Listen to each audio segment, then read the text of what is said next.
Greetings and thank you for joining me. This is going to be very exciting. I've planned this for quite a while and I'm sure you're going to find it extremely informative. So we're going to be taking a look at the foundation of the Saint Germain codes. I have spoken before about the opening of the seventh seal. Revelations talks about the book with seven seals, and that it would not be opened until the end times. And it also talked about that it couldn't be opened but by a certain individual, which we'll get more into later. So there's many references in the Bible that talk about things being hidden and then being ultimately revealed. Here's a few examples. In essence, there's nothing covered that shall not be revealed, and hid that shall not be known. I have referenced the sign of the times before, that the Son of Man shall come on clouds, which I've shown to be the representation of the constellation of Orion. Every aspect of my work is underlying that a greater story was understood as a model to ascend. And here we see further evidence that this was known. On the right, in silver, we see a woman standing in a gate next to an Asherah pole. On the left side, we have a man that could represent Orion. But more significantly, we have a baby down in the bottom pointing up at the gate. A phrase from the Bible comes to mind: "Be as innocent as doves and wise as serpents," as well as other references in the Gnostic scriptures that state, "Be as innocent as babes, and then you shall enter the kingdom of heaven."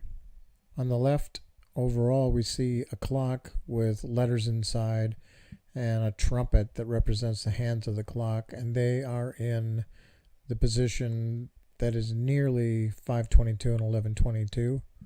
Along with another bar from 10 to 4 o'clock, which represents the zodiac cross, all of which are markers that tell the story of the solstice and equinox, and the most significant silver gate and golden gate as the time to optimize the alignment to ascend to higher levels of consciousness.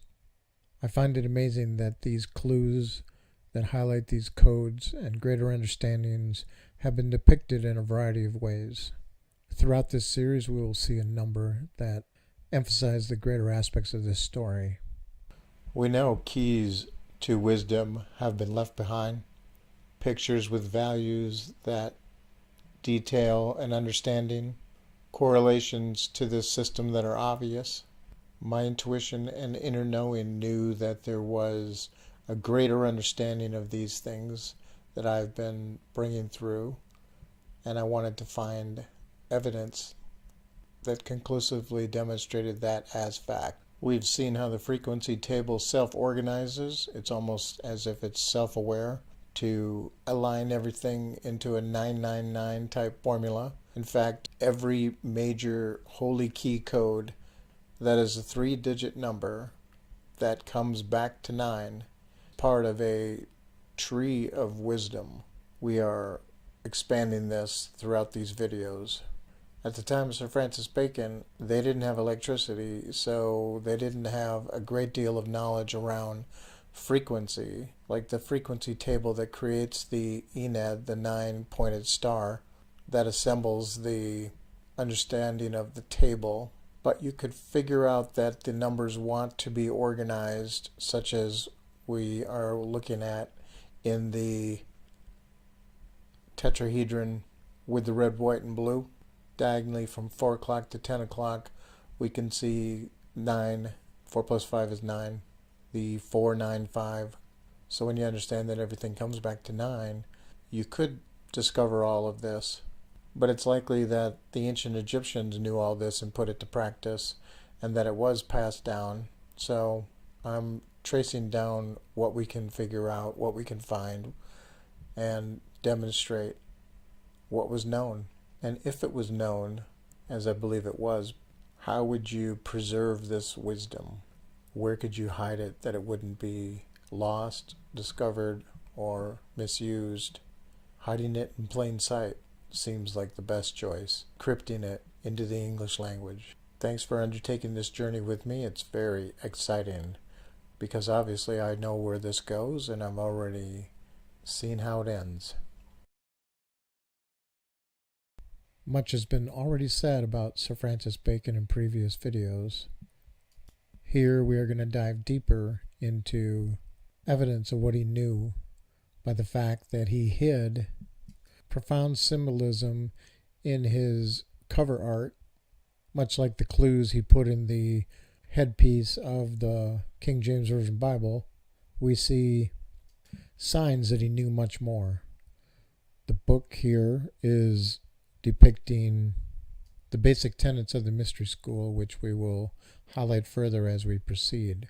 It is also most significant to understand that a chapter within this book, which is called the Advancement of Learning, there is a method for decrypting layers of cryptography that was placed in not only the Shakespeare sonnets and plays, but the books that Sir Francis wrote.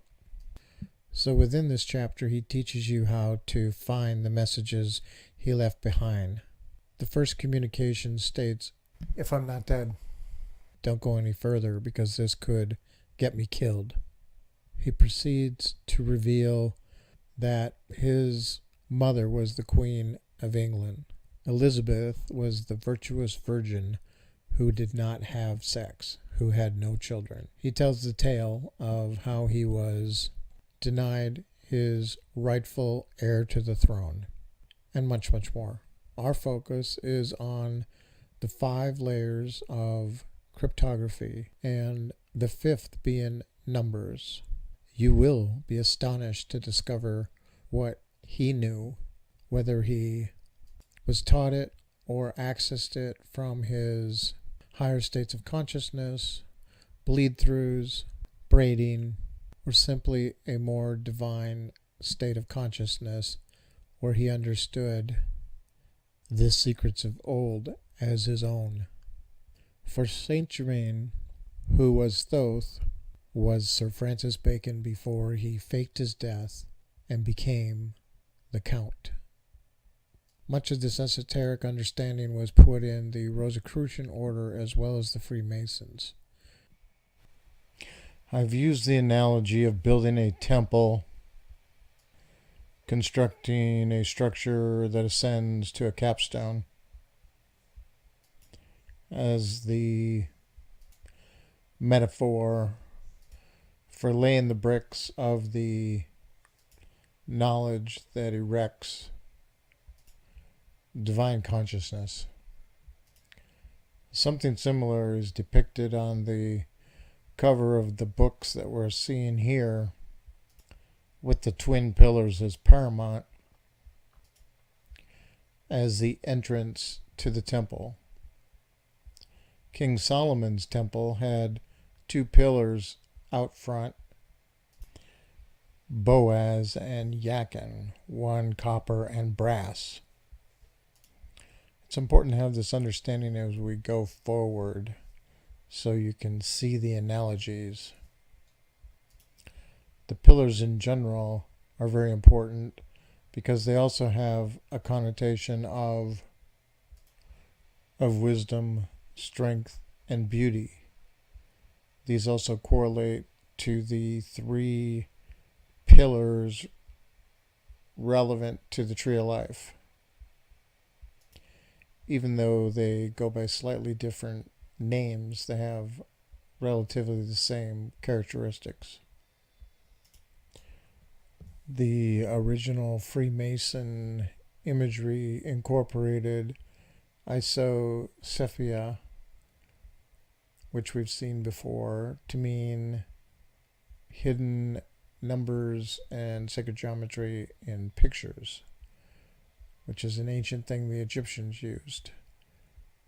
And I find it very telling that the number of steps depicted on the path to enlightenment are 3, 5, and 7, which are ultimately 7 and 8, which we've seen are significant because of the message behind the Merkaba, the two becoming one.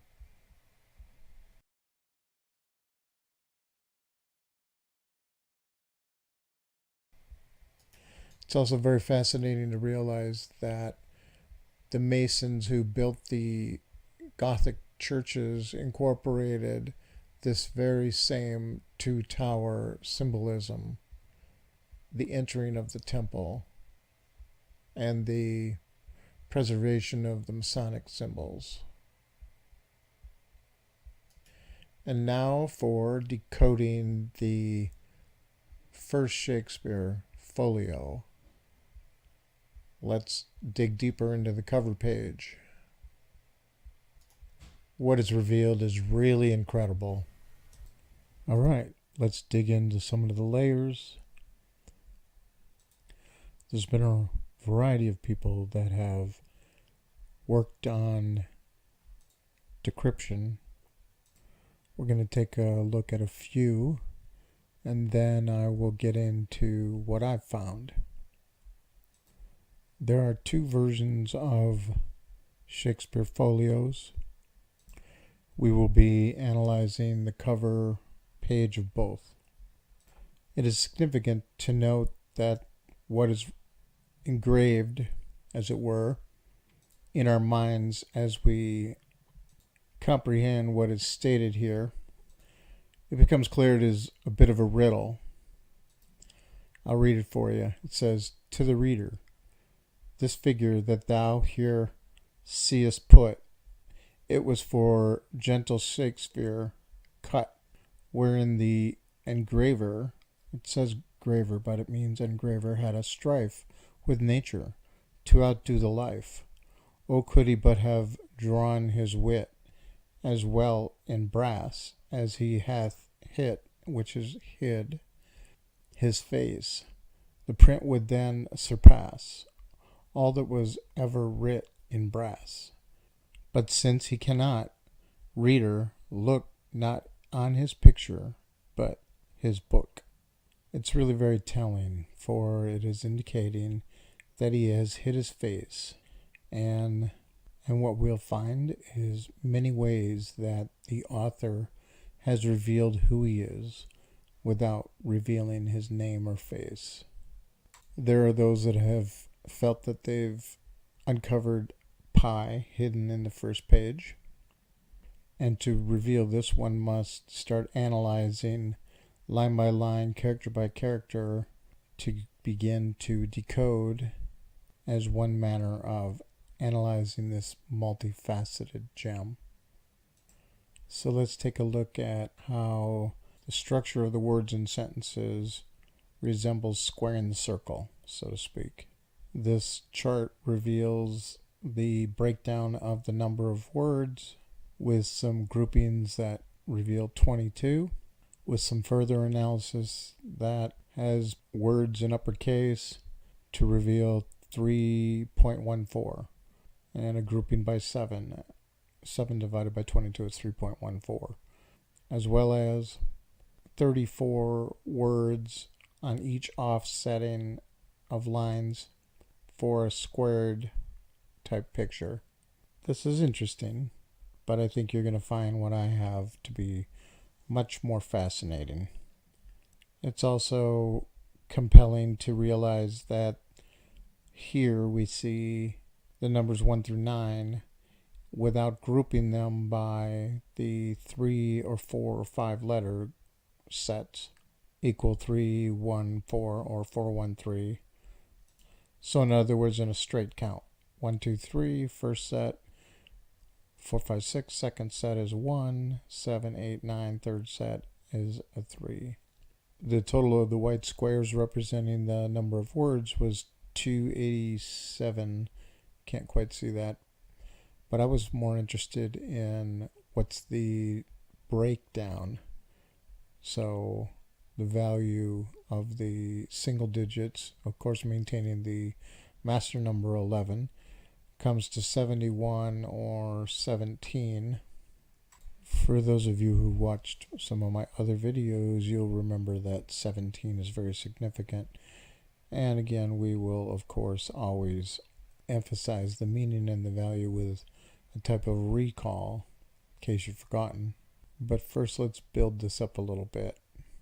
There may be more than one way to look at this. And what can be revealed will depend upon whether or not we're using the proper cipher. There are several that are known. With an understanding of all the codes, we can glean what additional values may have been known or used, as you shall see. Starting from a simple cipher, of course, they did not have the letter J, so without the letter J, Bacon added up to 33. He probably thought that was pretty profound, given what he would have understood about the tree of life and the 22 paths and 11 Sephiroth, with the one hidden one. This would be why he created the Freemasons to have 33rd degree initiations. It's also pretty profound to realize that the K cipher, Bacon adds up to 92 or 11. And in the Germain gematria, Francis Bacon adds up to 630 or 360, which is really significant given the degrees of a compass.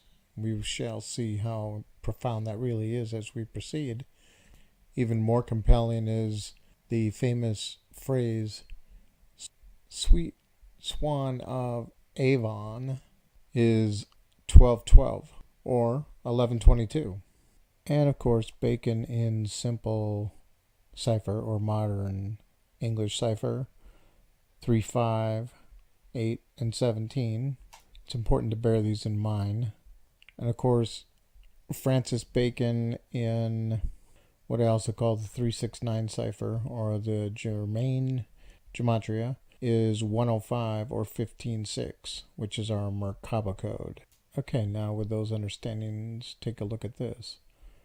The outside capitals, you can see the value of TWO and H and B. I have them flipped. It doesn't really matter. We're just doing math on them. So in the first column in dark orange is modern. The reason we're looking at modern is because even though they didn't have the J at the time of this, it's highly likely that because I and J was often used both for a while, that they had a cipher for modern already. And I'll show other examples that evince this. And then K is 116 in a vertical total or a larger value, and then when we take it and break it all down, we end up with 8 and 8 for 16, and then carrying the one from up at the top with T, it's 17, which is pretty profound because God also adds up to 17. We're going to see a lot of ways that 17 comes out further. It's also significant that the initials BI are 29 or 11, and we also saw that Bacon in K was also 29 or 92. Same numbers can be inverted, mirrored, inside out, same value, same frequency. The first folios were released right about 1609, and so here we can see for sure that J had not been printed yet, used yet, even though it was a contemplation that didn't make it into print until 1633. I'm going to show you how and why it was added when the 369 cipher was created. With the J added, it's interesting to note that TT, which was in 1 as a 19, reducing to 1, is bumped up to a 2. TT is the initials that are signed much like the BI in other versions. Okay, it's going to start getting real interesting now because these codes are going to start to become more and more familiar and able to be identified according to the overarching story that I've been describing all along. a few more numbers that come out from the various ciphers. There are two sets of columns, one for the simple and one for the K, focusing in on the 67. The first name Francis adds up to 13 by virtue of reducing the 67. Again, we learned that any 13 could potentially be a 22, or it's a hidden higher octave of 13. And in the K, it's 171, which is 11/7. The knowledge of master numbers and three-digit numbers is pretty clear, given what we see here.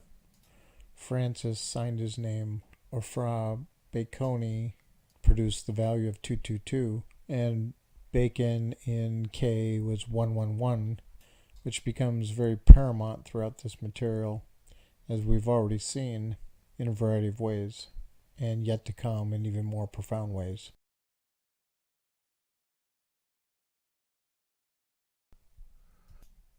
Okay, let's take a deeper look. Another aspect, you see the header, it has the center section darkened. Within that is two A's, and those A's are one dark and one light, one more black and one more white. A also being 1. So what we see here is a correlation to the B and the I, which is 11. And this further corresponds to the Gemini twins and Janus, who is the leader of the Roman pantheon of gods, gatekeeper of the mysteries, guardian of the gates of heaven, who presides over beginnings, transitions, and endings, whose two opposing faces can look into the past and the future, the within and the without, and whose mysteries is represented by the double A emblem. Ho ho! This ties to our story about the Silver Gate, the cusp, the Orion, the pathway to ascension that I've been outlining in a variety of ways. Here we're looking at the origin of the twin story.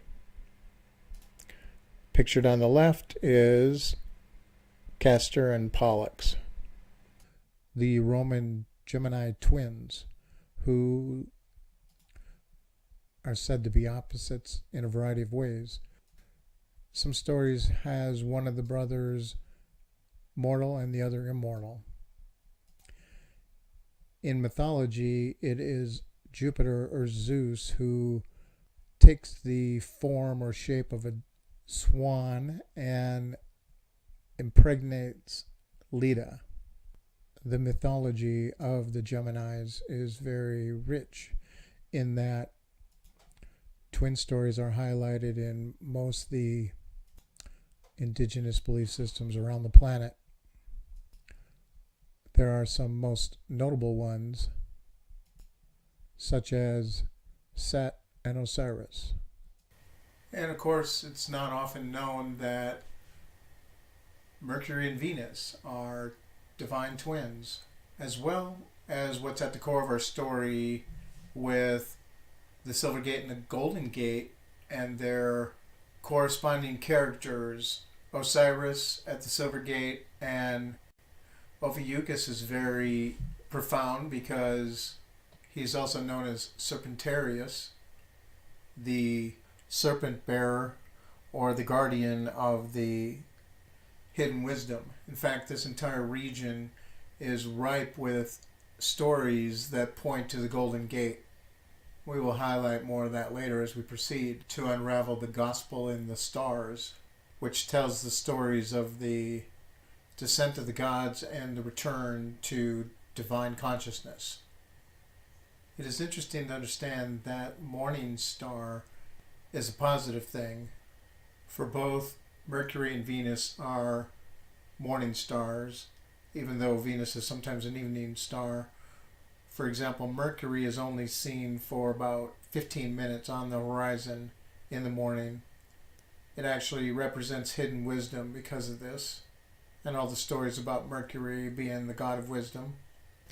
The 13th sign is on the same elliptical as the other signs of the zodiac and is a morning star constellation. The Freemasons said, "Become a morning star," as a title, the same way in Revelations it states in 2:28, "I will also give him the morning star." And further in Revelations 22:16, "I am the root and the offspring of David and the bright morning star." There are others that suggest that this is a great thing to accomplish or become, which is one of the reasons that we have 13 as a number for perfection. You can see the significance of 13 all over the place here.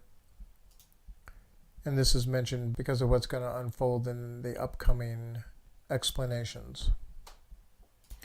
It is very significant to realize that not only the Bible but the Gnostic scriptures says that Jesus was a twin. In John 11:15, Thomas was called the twin. His name was actually Judas, and he was given a spiritual name of Thomas and Didymus, which both mean twin. Thomas in Aramaic and Didymus in Greek. And in the Gnostic scriptures it states that Thomas was the contender. And Jesus addresses him saying, "Brother Thomas, now since it has been said that you are my twin and true companion, examine yourself." Metaphysically, Jesus and Saint Germain are twin brothers. One represents the mind and the other the heart. It has been said that the torch has been passed from Jesus to Saint Germain, who is stewarding our freedom. There are various things that suggest that Francis Bacon knew about all this, or a great deal of it anyway, and was on a mission to discover the divine bloodline and deeper hidden wisdom around this entire subject. Throughout this series, I'm going to illustrate that he not only understood this very thoroughly, but discovered many things.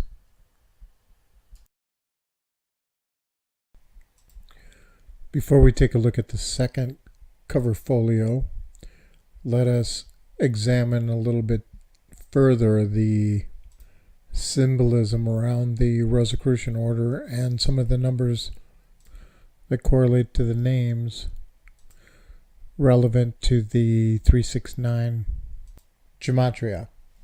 Here we see depicted the cross, the rose, the compass, and a pelican that is feeding its young.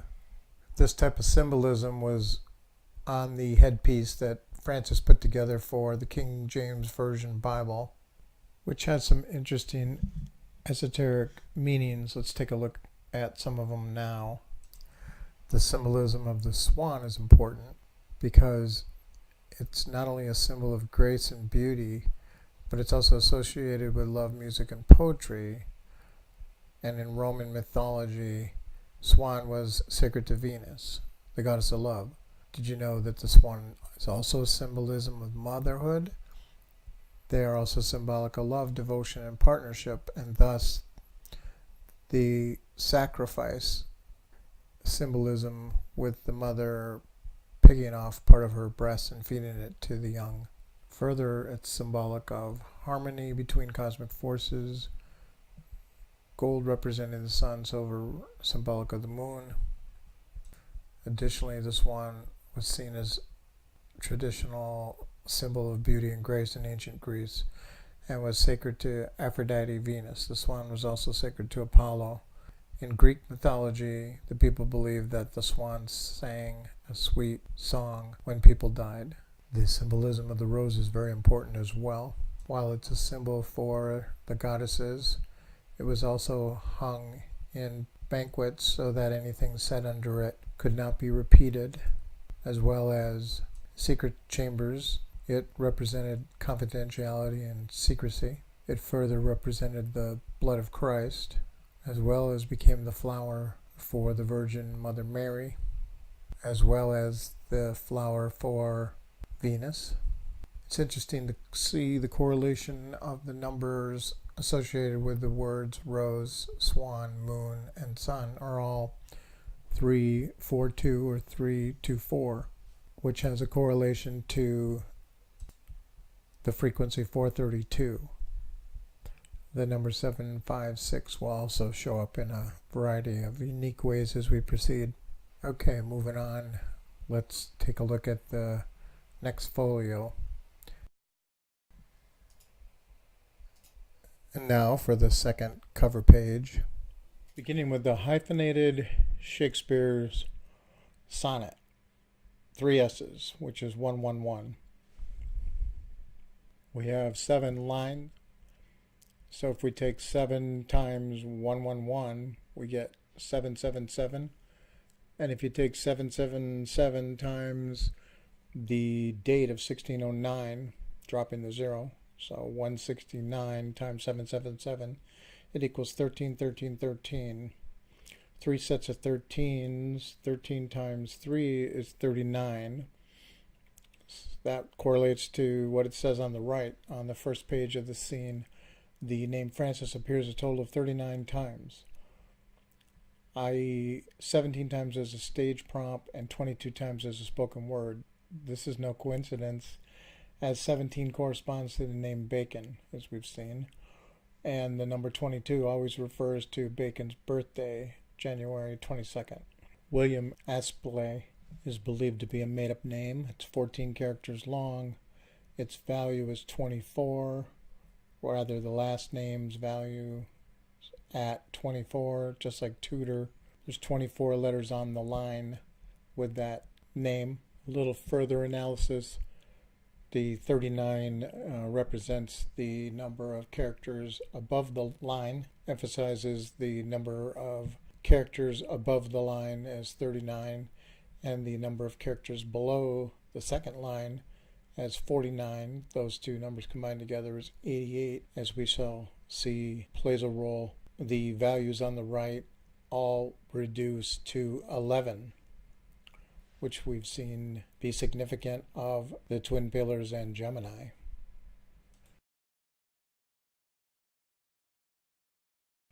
Here we see the other side of the page, which reads, "To the only begetter of these ensuing sonnets, Mr. W.H., all happiness and that eternity promised by our ever-living poet.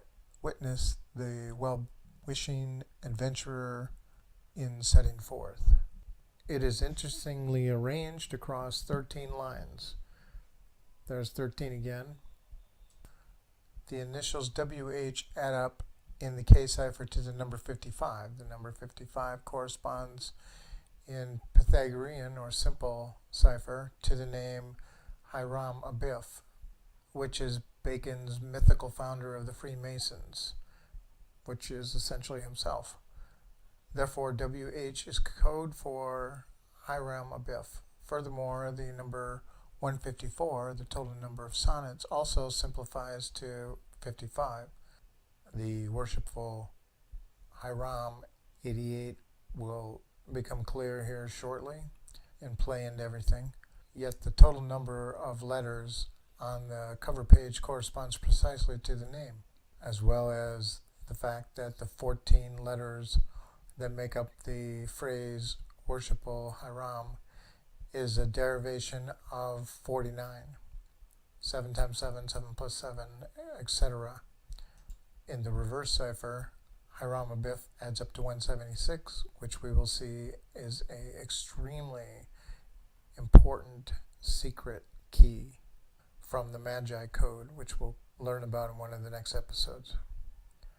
Moving right along, when we look at the 12 lines and add up the value of the letters, for example, by is 2 on the 6th line, the total value is 143, which is one of our sacred numbers from the pillar tree, which shows that Bacon understood what we're driving at here. Let's see if there's any other correlations. When we add the value of the 13th line with the old English without the J, it's 145. But with the T's being 2's, it's 147, which is 1/2 of the Merkaba, 147,258. So I thought, if this is true, why wouldn't you express the whole thing, right? The above and the below, the left and the right, where's the 258? When you look at the emphasized sevens, the words that are set out with 7 letters, we find that those fall on the 5th line, the 8th line, and the 11th line, which is as good as 112, right? So I found that to be pretty profound, and there was still a small voice saying, oh, but there's more. So I dug deeper. With the emphasis of 777, it stood out to me that 22 would be 7 divided by 22 is 3.14, echoing the first folio. But I was looking for more. I wanted to find a confirmation that there was an understanding of the 60 circuit wheel. And look what I found. When we skip the single digit lines, look what we can compare as a match. Now remember, any 3-digit number in any order is the same frequency and value in this system, as well as if a number is off by 1, it is considered to be the same. So let's say if you have 146, it could be considered as 147 as well. So 187 is just out of order a little bit, and 853 is in exact order. It's also interesting to see that each of those little groupings that match are essentially 88. 1 plus 7 is 8, and then the additional 8 on the first grouping, and the second grouping, 3 plus 5 is 8, along with the additional 8. So that matches the number of characters in the whole cover page.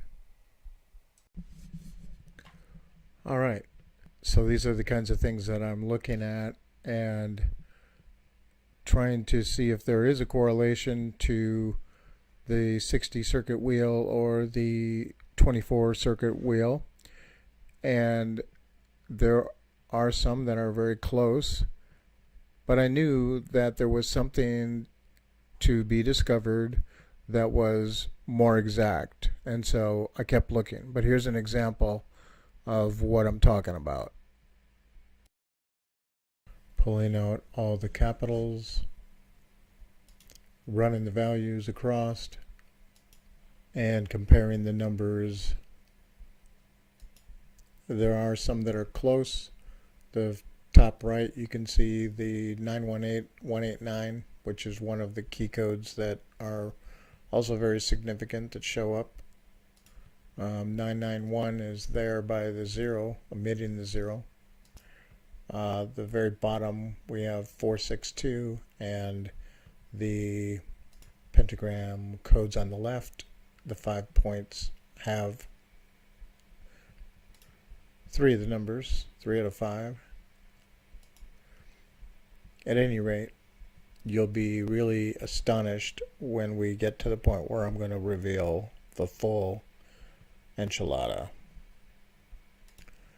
So in light of making things digestible, we're going to conclude this first episode, and thank you so much. Many blessings.